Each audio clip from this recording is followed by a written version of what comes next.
হাম উপসর্গে ময়মনসিংহ, সিলেট, বরিশাল ও কুমিল্লায় 7 শিশুর মৃত্যু হয়েছে। হাসপাতালে ভর্তি হচ্ছে নতুন নতুন রোগী। হাম পরিস্থিতির আরো খবরাখবর জানাতে রাজশাহী থেকে যোগ দিচ্ছেন সহকর্মী আবরার সাইদ। চলে যাচ্ছি আমরা তার কাছে। আবরার, প্রতিদিনই নতুন নতুন মৃত্যুর খবর আসছে আমাদের কাছে, প্রতিদিন নতুন নতুন রোগী শনাক্ত হচ্ছে। রাজশাহীর পরিস্থিতি কি দেখছেন?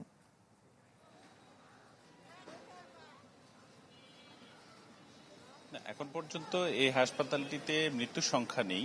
আমরা যদি বলি গত বৃহস্পতিবার থেকে আজকে এক সপ্তাহে কেউ কিন্তু মারা যায়নি উপসর্গ নিয়ে।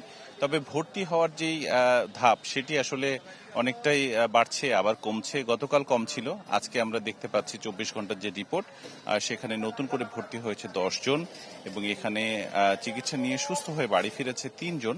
এখন পর্যন্ত হাসপাতালটিতে গতকাল 94 জন ছিল ভর্তি, আজকে সে সংখ্যা কিছুটা বেড়েছে 103 জন এবং এখানে থেকে মোট চিকিৎসা নেওয়া রোগীর সংখ্যা 1000-এ দাঁড়িয়েছে আর মারা গেছে মোট 55 জন এই গত 2 মাসে। তবে এক সপ্তাহ থেকে 7 দিনে এখানে কোনো রোগী মারা যায়নি। আমি যদি টিকার কথা বলি তাহলে হাসপাতাল কর্তৃপক্ষ, এখানে সিভিল সার্জন এবং বিভাগীয় স্বাস্থ্য পরিচালকের মতে তাদের যে বিশেষ ক্যাম্পেইন ছিল 20 তারিখ থেকে 10 মে পর্যন্ত, এটিতে তারা সফল হয়েছে অত্যন্ত ভালোভাবে এবং জেলা উপজেলার সব পর্যায়ে তারা শতভাগ যে লক্ষ্যমাত্রা সেটি অর্জন করেছে বলে জানিয়েছে। তবে এখনো যদি কোনো শিশু এই টিকার আওতায় না এসে থাকে তার জন্য বিশেষ ব্যবস্থা তারা রেখেছেন।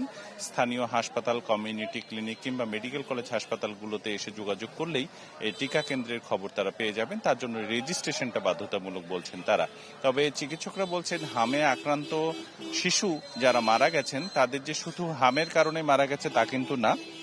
বিষয়টি এইরকম যে তাদের যে রোগ প্রতিরোধ ক্ষমতা সেটি একেবারেই কমে গিয়েছিল এবং ভিটামিন এ, বিশেষত ভিটামিন এর যে ক্যাম্পেইন, সেখানে অনেক গার্ডিয়ান রয়েছে যারা আসলে শিশুদের অবহেলা করে নিয়ে যাননি কিংবা ভিটামিন এ যে শাকসবজিগুলোতে আছে সেগুলো তারা খাওয়াননি, ফলে অপুষ্টির শিকার শিশুরা আসলে বেশি এখানে মারা গেছে।